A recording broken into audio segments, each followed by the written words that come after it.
Lahirnya Universitas Jenderal Sudirman tidak bisa lepas dari kompleksitas pedesaan. Desa memiliki peran yang sangat strategis dalam pembangunan nasional. Berada di kawasan pedesaan dengan kultur agraris, menjadikan Universitas Jenderal Sudirman menjadi pusat pengembangan sumber daya pedesaan dan kearifan lokal. Globalisasi pendidikan dan revolusi industri keempat atau RI 4.0 itu tidak terelakkan dan harus dihadapi oleh generasi muda bangsa Indonesia. Untuk menghadapi tantangan tersebut, maka pengajaran di perguruan tinggi, khususnya di UNSUD, itu dituntut harus berubah. Hal tersebut sudah tertuang dalam misi pendidikan tinggi, di dalam hal ini dalam Kemenristek Dikti, yaitu meningkatkan akses, relevansi, dan mutu pendidikan tinggi untuk menghasilkan SDM yang berkualitas dan meningkatkan kemampuan iptek dan inovasi untuk menghasilkan nilai tambah produk inovasi. Sesuai dengan Permenristek Dikti nomor 28 tahun 2017 dalam Statuta UNSUD, tahun 2034 UNSUD diakui dunia sebagai pusat pengembangan sumber daya pedesaan dan kearifan lokal. Maka milestone yang ditetapkan pada masing-masing tahapan ada 4, yaitu UNSUD berkarakter, kemudian dilanjutkan dengan UNSUD berkontribusi, kemudian UNSUD diakui, dan terakhir nanti UNSUD dihormati. Dari dharma perguruan tinggi yang dikerjakan UNSUD, dharma yang pertama adalah pendidikan. Dalam hari ini UNSUD selalu meningkatkan input maupun proses. Dan dharma yang kedua adalah bidang riset. UNSUD senantiasa melakukan riset-riset yang sesuai dengan apa yang dibutuhkan oleh masyarakat maupun dibutuhkan oleh dunia industri. Kemudian dharma yang ketiga adalah pengabdian masyarakat. Dalam hal ini UNSUD selalu berada di tengah-tengah masyarakat dalam rangka membantu mengatasi permasalahan yang ada di masyarakat maupun dalam rangka meningkatkan pemberdayaan masyarakat sehingga masyarakat bisa berswasembada dan bisa meningkatkan kesejahteraan mereka sendiri.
Saya memilih UNSUD itu karena dari sumber daya dosen, kemudian fasilitas dan pelayanannya pasti sudah sangat baik.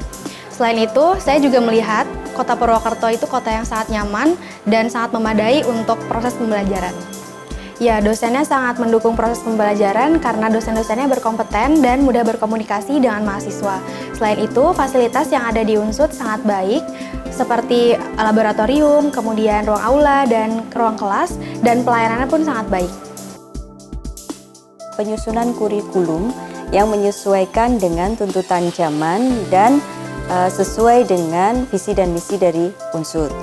Selain itu bisa dilakukan dengan cara menggunakan metode pembelajaran yang mendorong mahasiswa untuk berperan aktif, mempunyai soft skill yang nanti akan dibutuhkan pada saat dia sudah lulus dan bekerja. Peningkatan fasilitas pembelajaran yang ideal bisa dilakukan dengan meningkatkan support dari masyarakat untuk penyediaan fasilitas, kemudian dengan meningkatkan kerjasama dengan institusi baik dari dalam maupun luar negeri. Selain itu juga diupayakan untuk meningkatkan layanan untuk mengikuti revolusi industri 4.0. Biasanya kalau Sabtu Minggu itu aku liburan buat ngilangin rasa penat, bosen, dan liburannya itu biasanya di daerah Purwokerto itu kan banyak banget destinasi-destinasi yang bagus. khususnya di Baturaden. Nah, di Baturaden itu udaranya sejuk, biayanya terjangkau, jarak dari kampus ke Baturaden juga nggak terlalu jauh. Pemandangan dan view-nya juga bagus-bagus banget. Jadi pas banget buat foto-foto. Yang aku sukain dari Unsud itu yang pertama lingkungannya kondusif banget, jadi buat belajar tuh enak banget dan nyaman. Yang kedua itu masyarakatnya ramah-ramah banget. Yang ketiga biaya hidupnya terjangkau. Tempat kuliner di Purwokerto itu banyak banget pilihannya, terutama yang memiliki pemandangan indah. Nah, di Purwokerto itu ada juga kuliner yang khas, namanya itu jenang jaket dan nopia. Dilihat dari proses pembuatannya dan bentuknya juga cukup unik.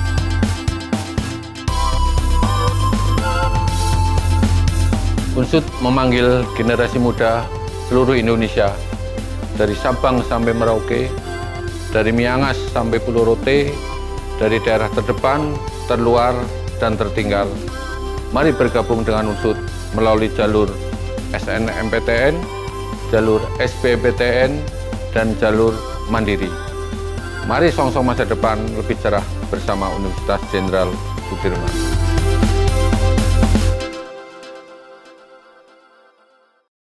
Selamat malam pemirsa Satelit TV.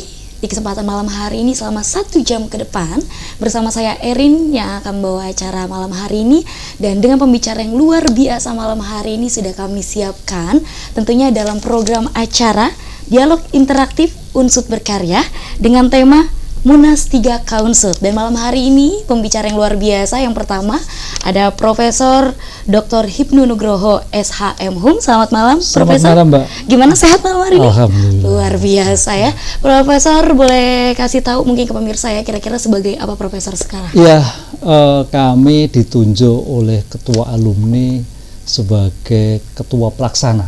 Sebagai Ketua Pelaksana? Iya, Oke. di dalam Munas dan Reuni Akbar. Karena Munas ini mempunyai suatu nilai strategis yang tadi Mbak sampaikan, ini adalah Munas ketiga. Iya. Ketika Munas ketiga itu berarti ketua yang lalu sudah 2 periode, sehingga ketua yang sekarang dipilih yang bisa betul-betul bisa membawa nama alumni, Iya. bisa memberikan kontribusi pada universitas. Karena pasukan, nah ini pasukan alumni Unsud itu menurut data hampir 90.000. Nah, 90.000 ini suatu kekuatan yang luar biasa. Oke. Kalau kita optimalkan, baik itu pemikirannya, baik itu gagasannya, apalagi fundingnya, bisa membawa Unsud yang lebih baik dan Baik. bisa membawa Unsud untuk masuk ranah dunia internasional. Oke, kita tahan ya Prof Hipnu ya. Nanti kita bisa lanjut lagi. Setelah itu ada pembicara yang kedua. Ada Ibu Andrijani Sulistiowati SHMH. Selamat malam Ibu. Malam Mbak Erin. Gimana? Sehat Ibu? Alhamdulillah sehat. Alhamdulillah sehat. Ibu sebagai apa boleh diberitahukan ke pemirsa? Baik, saya sebagai sekretaris SC atau panitia pengarah. Kalau Prof ketua OC, Iya. ya, panitia pelaksana. Baik, di malam hari ini yang kita mau berbicara tentang Munas 3K Unsud. Nah, kira-kira bagaimana sudah persiapannya untuk Munas 3K Unsud ini? Dan boleh diceritakan apa itu Munas 3K Unsud? Silakan monggo, siapa yang mau jawab duluan? Oke, jadi Munas K3 Unsud kami sudah persiapkan. Kami dari segi sarana sudah kita siapkan, dari segi administrasi kita siapkan, dari jumlah undangan juga kita siapkan. Menurut ADART ada 143 yang kita undang. 143 itu ada 12 fakultas dan 1 pasca. Lah, angka ini mudah-mudahan bisa menjembatani teman-teman untuk bisa memilih siapa ketua ke depan. Oke. Yang mempunyai prospek ke depan. Iya. Dan ini alhamdulillah masing-masing fakultas sudah ada kandidatnya. Mudah-mudahan lebih seru, bergairah, dan bisa membawa Unsud lebih baik ke depan. Luar biasa. Berarti persiapannya sangat matang sekali Sangat ya Pak matang. ya, dari mulai administrasi Iya, tadi mudah-mudahan sudah. tidak terjadi chaos. Oke, semoga ya Pak ya. Oke, ini tadi kan seputar tentang persiapannya. Iya. Nah, untuk Munas 3K Unsud ini sendiri diadakan tanggal berapa dan kapan? Monggo Iya. Ibu. Tanggal 21 September, 21. hari Sabtu, pagi sampai sore. Itu untuk Munasnya. Ada nanti acara-acaranya, komisi organisasi, kemudian proker, kemudian membahas mengenai ADART, kemudian ada juga mengenai LPJ dari Ketum yang lama, kemudian kami pengurus pusat demisioner, kemudian masuk ke pandangan umum, dan akhirnya nanti terakhir puncaknya adalah pemilihan Ketum Kaunsut untuk 2019-2013. Siap. Nanti kita akan lanjut lagi, tapi kita akan break dulu sebentar ya Ibu ya. Kita lebih dalam lagi nanti kira-kira siapa pesertanya. Jadi pemirsa jangan kemana-mana. Setelah pesan-pesan yang berikut ini kita akan kembali lagi dalam program acara Dialog Interaktif Unsut Berkarya.